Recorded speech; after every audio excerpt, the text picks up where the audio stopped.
하겠습니다. 우리 교단 선교 70주년이 되어서 이렇게 간 선교 대회를 지금 2주 동안 열고 있습니다. 그래서 우리 선교사님들이 또 우리 선교관에 와 계시고 또 우리 현지인 목회자들도 우리 선교관을 이렇게 사용하고 했습니다.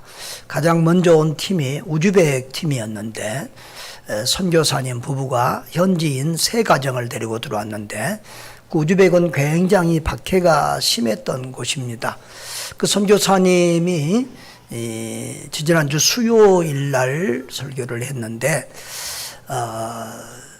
이제 저는 초기에 추방당했고 이후로 계속해서 오늘은 이 사람이 내일은 저 선교사가 추방당하는 그런 상황에서 어떤 현지인 사역자가 이렇게 선교사님을 돕다가 붙잡혀서 엄청 많이 맞고 감옥에 갇히고 그리고 벌금을 3,000불이나 물고 이렇게 나왔다는 말을 들었습니다.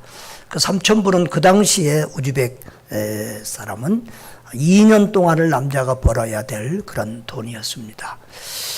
현지인들까지도 그런 고난을 당한다는 얘기를 말로 들었다가 제가 실제로 또 그런 또 형제를 보니까 참 마음이 많이 감동이 되고 눈물이 났습니다.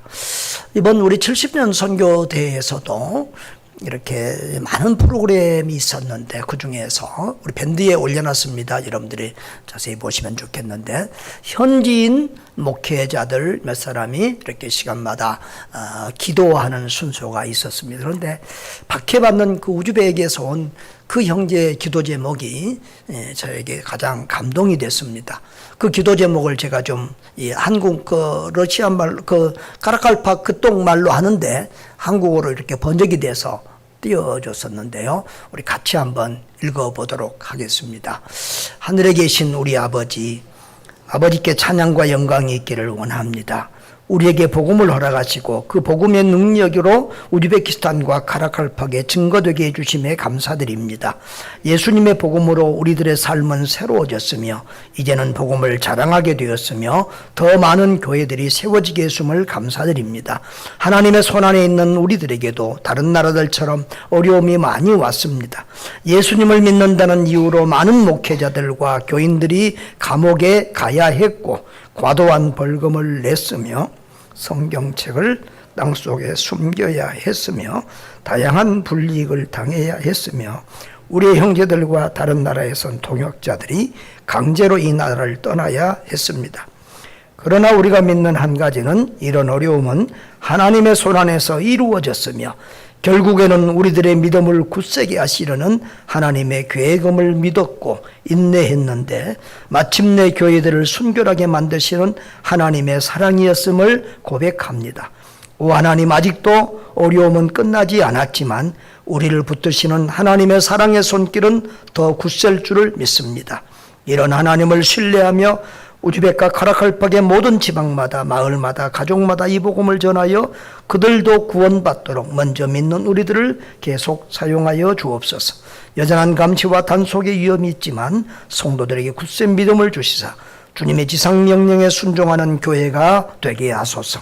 우리들의 어려운 소식을 듣고 중보기도한 한국과 세계 여러 나라의 형제들을 주심에 감사드립니다.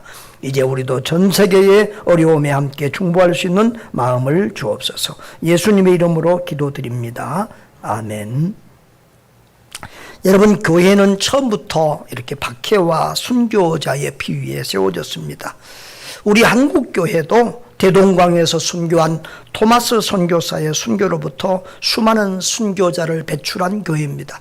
일제시대 또 6.25 때에 많은 기독교인들이 순교를 당했습니다. 특별히 우리 교단은 초록 성도와 순교자들에 의해서 세워진 그런 교단입니다.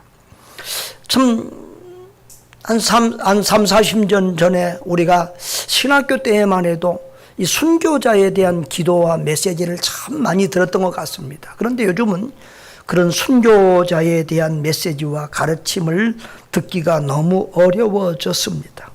예수 믿고 구원받고 잘 먹고 잘 사는 것이 최고의 복으로 인식된 이 시대 한국교회의 희생과 순교 신앙을 강조하는 것이 너무 좀 비현실적인 것 같고 또 교회 부흥을 포기하는 것과 같은 그런 일이기도 하기 때문에 그렇습니다. 여러분, 박해와 순교는 지금 풍요와 자유 속에 사는 한국교회 성도들에게는 딴 세상의 이야기 같습니다. 그러나 지금도 바로 우리의 북쪽 저 북한의 형제들은 예수 믿는 것 때문에 수용소로 끌려가고 감옥에 가고 그 공개 처형 사형을 당하고 있습니다. 온 세계 이슬람권, 힌두권, 공산권, 불교권에서 교회당이 불타고 폭탄이 터지고 수많은 순교자가 나오고 있습니다. 이 책자를 보니까 통계를 보니까 지금도 평균 잡아서 매일입니다. 매일 25명에서 많은 때는 50명 정도가 예수 믿는 이유 때문에 죽임을 당하고 있다고 합니다. 여러분, 우리가 성경을 봐도 신약 성경은 다 이 박해에 대한 얘기, 고난받는 얘기, 감옥에 끌려가고 예수님 전하다가 맞고 또 죽임을 당하는 이런 얘기들이 가득합니다. 그런데 우리는 그때 그렇게 많이 박해를 당하고 지금은 괜찮은 것 같은데 지금도 이렇게 많은 사람들이 박해를 당하고 오히려 중세, 근대, 현대에 이를수록 더 많은 기독교인들이 박해를 받았고 순교를 당하고 있습니다. 세계 나라에서 64개국에서요 심각한 이런 종교적인 자유를 제약받고 있고요. 세계 인구의 70% 정도가 박해를 당하고 있습니다. 그리고 기독교 인구 중에서 순교의 비율은 0.8%, 모든 신자의 0.8%라고 합니다. 그러니까 120명 중에 1명 정도가 순교한다고 그러는 거예요. 그러니까 우리나라는 특별하게 평안한 나라지 박해받는 나라 같으면 우리 교인들 중에서 한 5명 정도는 순교자가 나와야 맞는 것입니다. 여러분, 박해와 순교를 빼고는 기독교의 역사와 기독교 신앙을 얘기할 수가 없습니다. 여러분, 우리가 금요일 날 저녁에 배우고 있는 요한계시록에서 요한은 박해를 받아서 그때는 이제 다른 사도들은 다 순교를 당했고 요한만 기름덩어리, 끓는 기름가마 속에 집어넣어도 안 죽고 그러니까 박해를 유배를 보냈습니다. 반모섬으로. 그리고 그 반모성에서 예수 그리스도의 계시를 받아서 요한계시록을 기록하는데 그 내용이 그렇습니다. 영적인 싸움에서 믿음으로 인내하라는 거예요. 그리고 반드시 이겨내라는 거예요. 이겨내야 신천신지 영원한 생명이 기다리고 있다는 거예요. 예수님만 믿고 예수님만 바라보고 끝까지 인내하며 따라가면 반드시 승리하게 될 수 있다고 그렇게 격려하고 있습니다. 오늘 우리가 읽고 있는 이 빌립보서도 사도 바울이 감옥에서 써서 빌립보 교회에 보낸 편지입니다. 자, 그런데 바울은 그곳에서 빌립보서를 기록한 3장에 와서는 그 당시에는 이제 교회들이 잘 안정이, 요즘 우리 한국 지금 교회같이 이렇게 무슨 조직이 되어 있는 것도 아니고 신약 성경이 아직 기록이 안 됐을 때고요.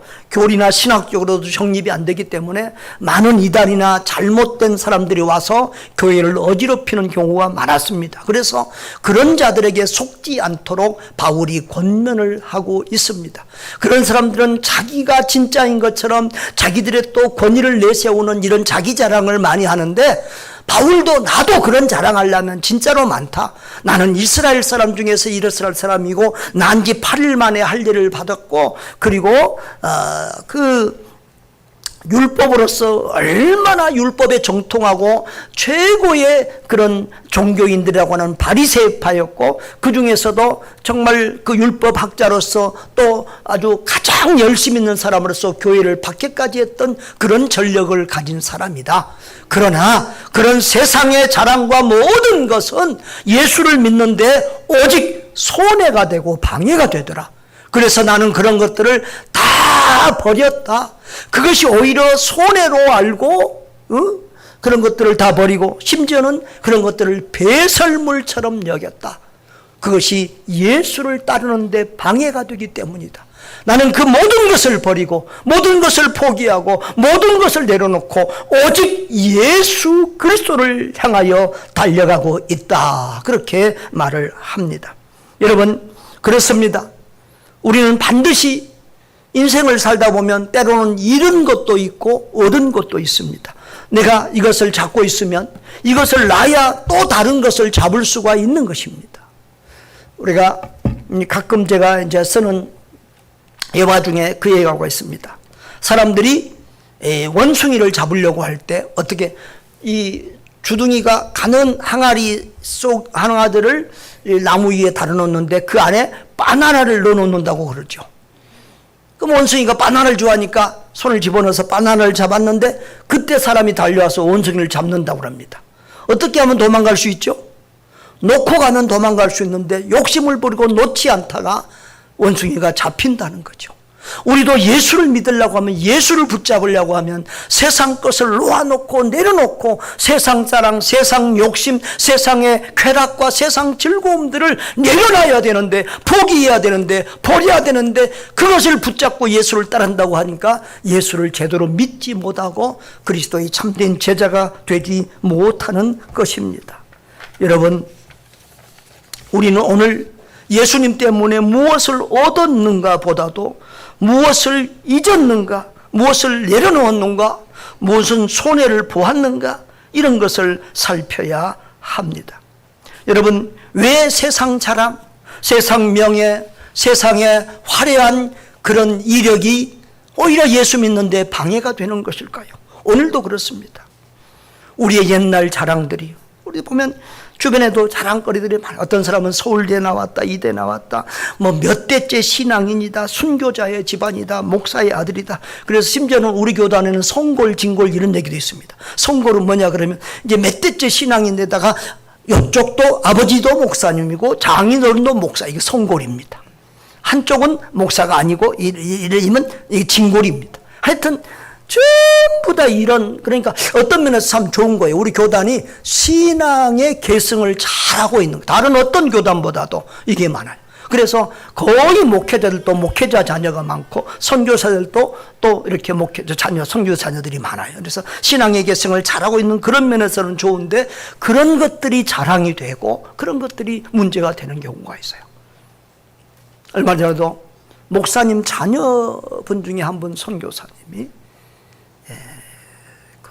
이혼을 해서 제가 그 문제를 다루게 됐어요. 참 마음이 아팠어요.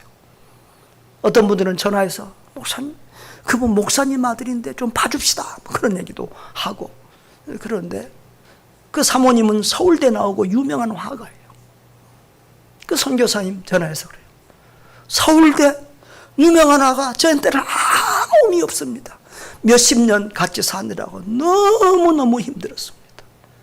여러분, 우리가 과거의 화려함과 이력을, 세상 자랑을 내려놓지 않으면 오히려 주님을 섬기는데 또한 인간관계에 오히려 방해가 되고 손해가 된다는 사실입니다. 여러분, 예수님은 낮은 자리로 오셨어요. 섬기는 자리로 오셨어요. 그렇기 때문에 우리가 낮은 자리로 내려가야, 겸손의 자리로 내려가야, 섬기는 자리로 내려가야 거기서 예수님을 만나고 예수님을 더 가까이 하게 될 줄 믿습니다. 여러분, 우리 모두 세상 자랑을 내려놓고 겸손히 주님을 따를 수 있는 주의 백성들 될 수 있기를 바랍니다. 여러분, 주님을 따르는 세 종류의 성도가 있다고 그러죠. 첫째로는 군중이 있습니다. 성경에서는 물이라고 표현되기도 합니다. 연예인들을 따르는 팬들 같은 그런 사람들입니다. 예수님이 좋을 때는 병 고쳐주고 먹여주고 뭐 이렇게 유익이 될 때는 우르르 몰려왔다가 또 그런 게 좀 없어지면 우르르 사라지는 그런 사람입니다. 요한복음 6장에 보면 예수님께서 오병이의 기적을 행할 때 많은 군중들이 몰려와서 예수님을 억지로라도 잡아서 임금 삼으려고 했던 그런 사건이 있습니다. 그런데 예수님이 그 현장을 피합니다. 그리고 그 다음 날 또 사람들이 그 앞에 날 기적을 봤기 때문에 또 몰려왔습니다. 그런데 예수님이 그날은 기적을 행하지 아니하시고 너희가 어제 떡을 먹은 거로 이렇게 또 몰려왔구나. 그러면서 그 떡을 먹는 사람들, 세상에 빵을 먹고 음식을 먹는 사람은 또 죽는다. 그러나 나는 하늘에서 온 산떡, 생명의 떡이니 나를 먹는 자는 영원히 죽지 않고 영생하리라라고 했습니다. 이 나를 먹는 자는, 이 말은 무슨 말이에요? 나를 믿는 자는 영생한다, 그 말이죠. 그런데 사람들이 설교만 길게 하니까 어렵다고 힘들다고 재미없다고 다 떠나가 버리고 맙니다. 이게 군중입니다. 예수님이 예루살렘에 입성할 때 호산나 다윗의 자손이여 우리를 구하소서 하다가 며칠 지나니까 예수를 십자가에 못 박으라고 소리를 지르는 이런 사람들이 군중입니다. 여러분, 군중이 되지 않기를 바랍니다. 교회 다니는 그냥 사람이 되지 않기를 바랍니다. 신자로 넘어가야 됩니다. 신자는 뭐예요? 거듭난 사람입니다. 예수 믿고 거듭나고 죽으면 천국 갈 수 있다고 믿고 있는 사람입니다. 그러나 그것으로 만족하지 않습니다. 신자에게는 십자가가 없습니다.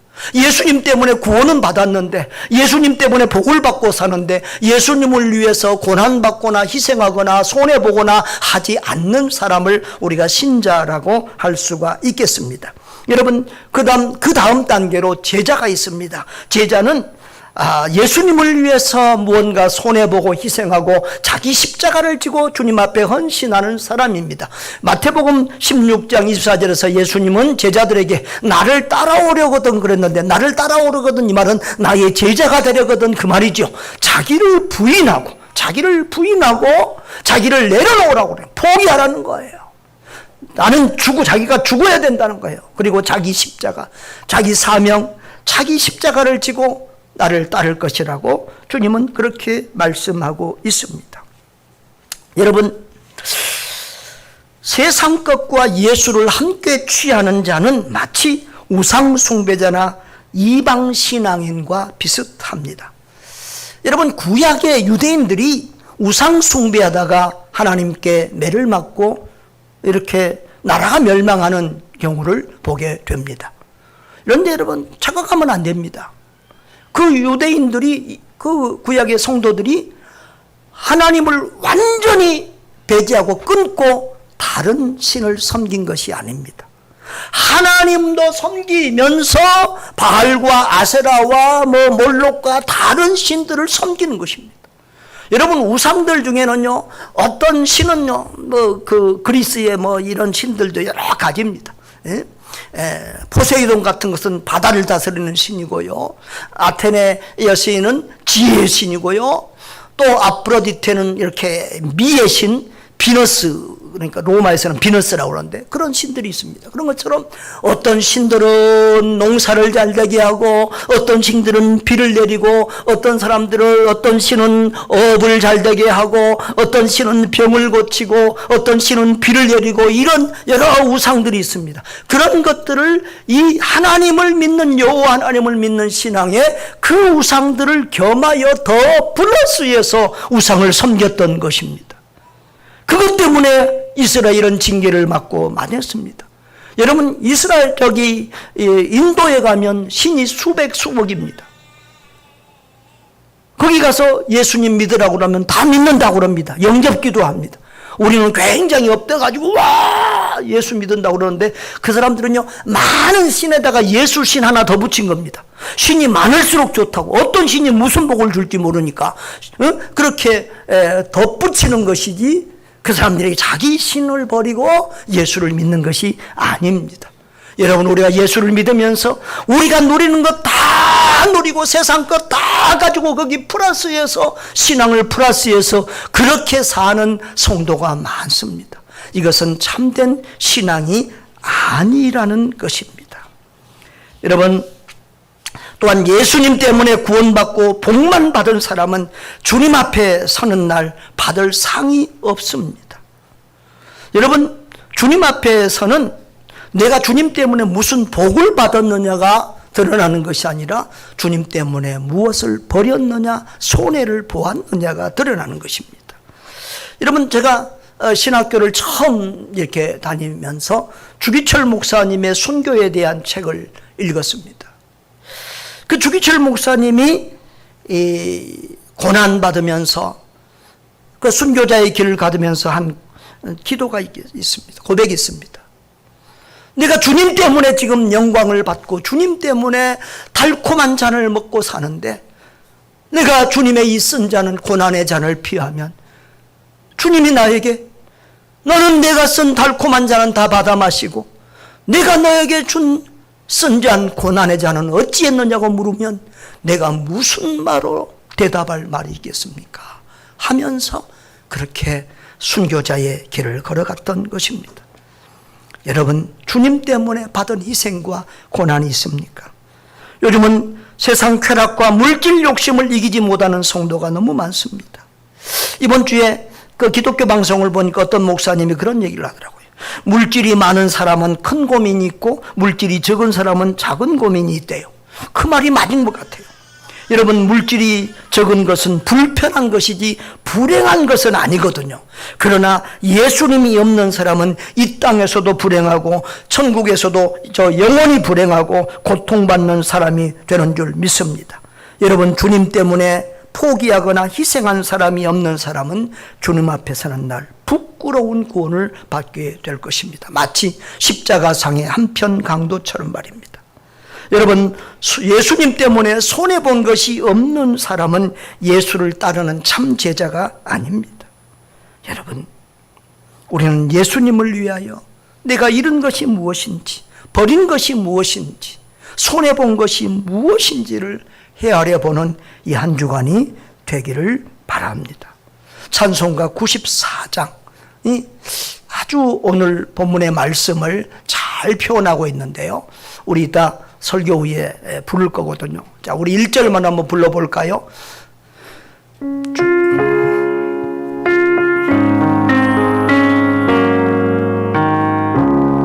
주 예수보다 더 귀한 것은 없네. 이 세상 부귀와 바꿀 수 없네. 영주는 내 대신 돌아가신 그 놀라운 사랑 있지. 세상 즐거움 답은 세상 자랑 세상 자랑 다 버렸네. 주 예수보다 더 귀한 것은 없네. 예수밖에는 없네. 우리 2절 3절을 한번 읽어보겠습니다. 주 예수보다 더 귀한 것은 없네. 이 세상 명예와 바꿀 수 없네. 이전에 즐기던 세상 일도 주 사랑하는 마음 뺏지 못해. 세상 즐거움 다 버리고 세상 자랑 다 버렸네. 주 예수보다 더 귀한 것은 없네. 예수밖에 없네. 3절 주 예수보다 더 귀한 것은 없네. 이 세상 행복과 바꿀 수 없네. 유혹과 핍박이 몰려와도 주 섬기는 내 맘 변치 않아. 세상 즐거움 다 버리고 세상 자랑 다 버렸네. 주 예수보다 더 귀한 것은 없네. 예수밖에는 없네. 이 찬양이 저와 여러분의 믿음의 고백이 되고 신앙 고백 될 수 있기를 주의 이름으로 축복합니다. 예수님 때문에 잃은 것이 없고 손해본 것이 없는 사람은 주님의 참 제자가 아닙니다. 자기 십자가가 없는 사람은 제자가 아닙니다. 그러면 이제 우리가 예수님 때문에 얻는 것은 무엇입니까? 이미 얻었고 또 앞으로 얻을 것이 무엇입니까? 여러분, 이 땅에 복이 있습니다. 우리는 이 땅에서 지상에서 누리는 천국을 맛보며 살아갑니다. 제 직장에는 책들이 많이 있는데 어떤 책은요, 제목이 너무 좋아서 산 책도 있어요. 그중에서 지상에서 누리는 천국이라는 책이 있습니다. 우리가 예수님을 믿은 순간 죽으면 천국 가지만 우리가 이 땅에서도 천국을 누리며 살게 되는 줄 믿습니다. 빌립보서는 어디서 쓴 편지라고요? 감옥에서 쓴 편지. 근데 빌립보서 주제가 뭐예요? 항상 기뻐하라는 거예요. 끝으로 나의 형제들아 주 안에서 기뻐하라. 4장 4절은 또 뭐예요? 주 안에서 항상 기뻐하라. 내가 다시 말하노니 기뻐하라. 이 빌립보서는 4장밖에 아닌데 기뻐하라는 말이 17번이나 나옵니다. 여러분, 어떻게 감옥 안에 있는 바울이 이렇게 기뻐하며 다른 사람들에게도 기뻐하라고 할 수 있을까요? 예수 안에 있기 때문에 그렇습니다. 예수로 말미암아 즐거워하기 때문에 그렇습니다. 여러분, 우리는 예수님을 믿으면 이 땅에서 가난하고 또 때로는 질병도 있고 때로는 실패도 있고 고난도 있지만 예수로 말미암아 넉넉히 이기며 승리하며 주 안에서 기뻐하게 될 줄 믿습니다. 여러분, 영혼이 잘 되면 범사에 잘 되고 또한 강건한 복고 범사에 여러 가지 또한 하나님이 주시는 은혜와 축복도 있는 줄 믿습니다. 그 다음에 우리의 헌신으로 하나님의 나라가 확장되는 복을 받습니다. 여러분, 요한복음 12장 24절에는 내가 진실로 너희에게 이르노니 한 알의 밀이 땅에 떨어져 죽지 아니하면 한 알 그대로 있고 죽으면 많은 열매를 맺느니라라고 했습니다. 예수님이 우리를 위해서, 여러분을 위해서 죽어주셨기 때문에 우리는 생명을 얻었습니다. 누군가가 죽음으로 누군가가 사는 것입니다. 여러분, 이 세상의 원리는 누군가가 희생해야 누군가가 유익을 얻습니다. 누군가가 죽어야 누군가가 삽니다. 부모가 희생해야 자식이 사는 것입니다. 여러분, 예수님의 죽으심으로 우리가 생명을 얻은 줄 믿습니다. 또한 우리의 헌신과 희생으로 말미암아 누군가가 복을 받고 구원을 받고 살아나는 줄 믿습니다. 여러분, 우리나라가 받은 복은 공짜가 아닙니다. 내가 받은 구원은 공짜가 아닙니다. 지난주에 제가 캄보디아를 2박 3일 다녀왔잖아요. 전에 캄보디아를 갔는데 제가 굉장히 충격을 받은 게 있어요. 사실은 지금 이 근래 한 20, 30년 동안 세계 선교의 동행 중에서 캄보디아만큼 자유롭게, 캄보디아는 불교 국가거든요. 그런데 캄보디아만큼 자유롭게 선교사가 들어가서 비자 걱정 없이 마음껏 선교하고 활동하고 예배당 건축하고 그렇게 했던 나라가 없어요. 그래서 한국에서 1000명 이상의 선교사가 그 작은 나라에 들어갔어요. 쏟아져 들어갔어요. 그러면 적어도 나는 막 거기는 또 나눠주면 막 애들이 몰려오고 그러거든요. 그래서 좀 최소한 5%, 10%는 되지 않았을까 그렇게 생각했는데 1%도 안 된다는 말에 굉장히 충격을 받았었어요. 근데 이번에 가서 이제 장로교 연합신학교에 갔어요. 참 잘한 게 있더라고요. 우리나라는 교파, 교단이 너무 많잖아요. 그래서 우리 우즈베키에 갔을 때도 우리가 선교지에 와서 여기다가 한국과 똑같이 이런 많은 교파를 만들 필요가 있느냐. 그래서 우리 감리교, 침례교, 성결교까지 다 해서 한 신학교를 했어요. 그런데 교파가 다르니까 그 신학교가 안 되겠더라고요. 그런데 이 캄보디아는 장로교만 묶어서 장로교 신학교를 해서 그런 문제가 거기도 없는 건 아니에요. 어떤 교단은 또 여자 목사도 안수하고 그러니까 이런 문제도 대두되고 하지만 그러나 그 장로교 신학교를 잘 유지하고 건물도 잘 세워주고 깨끗하고 다음번에 올 때는 나보고 일주일에 한 번씩 경건의 설교가 있는데 와서 해달라고 부탁도 받았는데요. 하여튼 그 신학교 가서 거기 보고 또 이렇게 브리핑을 받는데 이 캄보디아의 선교 역사를 쭉 얘기하면서 캄보디아의 기독교인이 한 3% 정도 된다고 그러니까 이 이슬람권이나 불교권이나 이 박해받는 지역에서는 기독교 이렇게 교회 등록 이름 밝히면 손해 보니까 안 밝히는 게 많아서 그렇지 한 3% 정도는 될 거라고 이렇게 생각을 해서 조금 위로를 받고 왔습니다. 그렇다면 우리 한국 교회는 몇 프로 이상까지 부흥이 된 적이 있어요? 20% 이상까지 부흥이 된 적이 있어요. 그래서 우리 한국 선교를 다시 한번 생각해 보세요. 우리나라에 복음이 들어온 지 140년밖에 안 됐어요. 여러분, 우리나라가 받은 복은, 이 교회의 부흥은 세계 기독교 역사에 남을 만큼 위대한 하나님의 은혜였고 축복이었고 부흥이었음을 꼭 기억하시기를 바랍니다. 여러분, 우리가 예수님 때문에 얻는 것은 뭡니까? 주님과 더불어 영원히 사는 영생의 복을 받습니다. 바울은 자기가 그리스도를 놓고 그 안에서 발견되는 것이 자기 목적이라고 말합니다. 이전에는 율법을 지켜서 행함으로 율법을 지킴으로 구원을 받는 줄 알았는데 그것이 잘못된 것을 알았습니다. 오직 예수 그리스도를 믿음으로 말미암아 의롭다함을 받고 구원을 받는다는 사실을 알게 되었습니다. 할렐루야. 그 예수 믿고 구원받는 것도 예수 그리스도로 말미암아 예수 그리스도의 그 공로를 힘입어 의롭다함을 입는 것 자체도 하나님이 주시는 믿음으로 말미암아 되는 것인 줄을 알았습니다. 여러분, 우리가 예수 그리스도를 믿음으로 구원받는다는 사실을 확실히 믿으시기를 바랍니다. 그 복은 이 세상에서 우리가 받을 수 있는 복 중에서 최고의 복이 될 것입니다.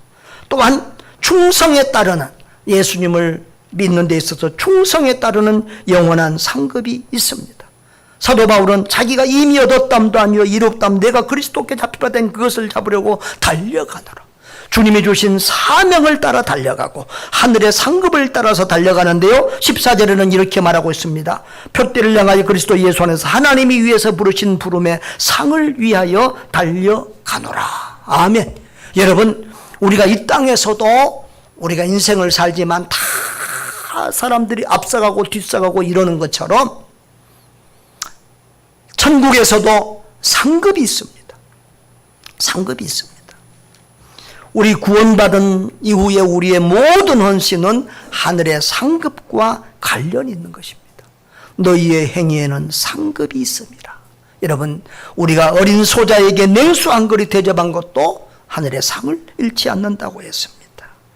여러분, 그런데 이 하늘상이 좋은 것은 이 땅의 상은 그 가치가 금방 없어져요. 사라져요. 그런데 하늘에서 받은 구원과 하늘에서 받은 상급은 영원한 효력을 발휘하는 줄 믿습니다. 그러니까 한 번 받은 상은 천국에서는 영원히 누리는 것입니다. 여러분, 우리가 이 땅에서 나그네 인생을 산다고 하지만 이 나그네 인생이 얼마나 중요한지 몰라요. 구원도 이 땅에 사는 동안 결정돼요. 죽고 난 다음에 예수 믿으려도 믿을 수가 없어요. 하늘의 상급도 이 땅에 사는 동안 결정돼요. 하나님 앞에 가서 보니까 부끄럽고 받을 상이 없네. 이제 열심히 해야지. 천국에 가서는 할 일이 없어요. 상급 받을 일이 없어요. 우리가 이 땅에서 우리가 구원받고 이 땅에서 주님 앞에 충성해서 주님 앞에 사는 날 복을 받을 수 있는 저와 여러분 되시기를 바랍니다. 여러분, 오늘 우리가 누리는 이 복은, 이 구원의 복은, 우리 대한민국이 이 작은 나라가 이렇게 세계에서 잘 사는 나라가 된 복은 우연이 아니라 누군가가 희생하고 누군가가 죽어주고 누군가가 헌신했기 때문입니다. 여러분, 우리 한국에도 3,000명 이상의 선교사들이 들어왔고 그 중에 많은 1,000명 가까운 선교사와 선교사 자녀들이 이 땅에서 목숨을 잃은 거 아시나요? 우리 여기 가까운 합정동에만 여기 가도 양화진 묘에만 가도 수백 구의 선교사들의 시체가 있고 선교사 자녀만도 38명이 묻혀 있습니다. 전국에 이런 곳이 여러 군데가 있습니다. 여러분, 1912년에 한국에 들어온 터너라는 그런 젊은 선교사는요, 그 다음 해부터 3년 동안 세 자녀가 있었는데 해마다 한 자녀씩을, 세 자녀를 다 잃게 됩니다. 이런 고난을 당하면서도 그들은 한국에서 지켜내고 살아냈습니다. 우리 한국에서 대표적인 두 선교사, 우리가 늘 보니까 1호 선교사는 기억하더라고. 이번에도 우리 교단 선교대회를 하는데 우리 교단의 선교부가 1955년에 설립이 되고 1957년도에 첫 선교사를 파송했는데 그분이 김영재가 아니고 김영진 선교사님이에요. 대만으로 파송된 선교사님인데 1호 선교사님이라고 맨날 그분 얘기만, 우리나라는 어찌 1호만 좋아해. 그래서 지난번에도 이 올해 대회 준비하면서 7월 달에, 작년 7월 달에 대만에서 선교됐는데 그 김영진 선교사의 묘소가 그 대만에 있어서 거기까지 우리가 찾아가서 거기서 예배도 드리고 있는데요. 우리나라에 제일 먼저 이제 들어온 선교사 언더우드, 저 하얀 여기 좀 메마른 분은 언더우드 선교사입니다. 언더우드는 우리가 장로교회 선교사를 잘 알고 이 언더우드 연세대학교를 세우신 분이고 세브란스 이런 거 다 관계되어 있는 그런 분입니다. 한국에 세문안교회를 세웠고 큰 일을 몇 대째 또 그 자녀들이 와서 한국을 섬겼습니다. 오른쪽엔 좀 노란 사진은 아펜젤러라고 하는 선교사인데 감리교 선교사입니다. 이번 주는 제가 그 한국 선교사들 얘기를 보는데 이 감리교 분이 쓴 책을 보니까 감리교 선교사들의 내용을 주로 기록을 해놨더라고요. 근데 아펜젤러 선교사는 언더우드와 같은 날 1885년 4월 5일에 인천 제물포항, 일본을 통해서 나옵니다. 제물포항에 도착했는데 그날이 무슨 날이냐면 부활절 아침이었습니다. 자, 그런데 이 선교사님은 좀 오랫동안 사역하지 못하고 20년도 사역하지 못하고 죽게 됩니다. 왜 그러냐 그러면은 그 당시에 이 감리교회와 장로교회 다 연합해서 성경도 번역하고 교회를 개척하는데도 어떤 지역은 장로교회가 고 어떤 지역은 감리교회가 해서 그래서 충청도 쪽은 감리교회가 많습니다. 이 선교사님들끼리 서로 싸우지 않고 이렇게 서로 질서 있게 잘했는데 성경 번역도 같이 했는데 이 언더우드 선교사는 먼저 내려가고 목포에서 이제 그런 성경 봉독 신약은 다 하고 구약 성경 이제 번역의 모임이 있었는데 다른 분들은 내려가고 이분은 무슨 일이 있어서 며칠 늦어졌어요. 그래서 인천 제물포항에서 배를 타고 저 서해로 내려가는데 그 자기를 돕는 어린 학생들도 둘이가 내려갔어요. 그런데 내려가다가 어청도 앞에서 사고를 당해서 배가 침몰하게 됩니다. 이 선교사님은 살 수 있었는데 그 제자들을 살리려고 하다가 이분이 순교를 당하게 됩니다. 시체도 못 찾았습니다. 그 자녀들이 4명인데 3명이 선교사로 들어와서 아버지를 이어서 계속해서 사역을 합니다. 이 양화진 묘에 가면 아펜젤러 그 묘비가 있었지만 시체 없는 비석입니다. 그리고 그 딸의 그 큰 딸의 비석에는 이렇게 되어 있습니다. 나는 섬기러 온 것이 아니라 섬김을 받으러 온 것이 아니라 섬기러 왔다. 이 아펜젤러 선교사가 세운 교회가 정동감리교회입니다. 그리고 배화학당이라는 학교를 세웠는데 그 이름은 고종 황제가 주는 것으로 배제 고등학교 이렇게 그 전신이 되어집니다. 그리고 그 학교의 교훈은 크고자 하는 자는 배제학당의 교훈은 크고자 하는 자는 섬기는 자가 되라라고 하는 이 성경 말씀입니다. 그분이 또 이화여대를 설립했습니다. 그리고 서재필 박사와 더불어 이렇게 독립신문도 만들어내고 이 감리교회는요 우리 장로교회는 주로 교회를 많이 세웠고 이 감리교회는 학교 사업을 많이 했습니다. 그래서 이 기독 학교들이 감리교회가 많습니다. 그리고 인재들을 많이 길러냈습니다. 이승만 대통령도 그 감리교회에서 길러낸 그런 제자입니다. 그래서 이분이 아펜젤러 선교사가 천국 갔을 때 이승만은 이렇게 말했습니다. 선생은 타국 사람이 아니라 그 마음도 조선이요 그의 산 것도 조선이요 죽은 것도 조선이라 이런 추모의 글을 올렸습니다. 사랑하는 여러분, 우리 한국교회가 받은 복은, 우리가 이 복음을 받은 것은 우연이 아니라 공짜가 아닙니다. 하나님의 특별한 은혜가 있었고 누군가가 헌신하고 누군가가 순교하고 누군가가 고난받았기 때문에 되어진 일입니다.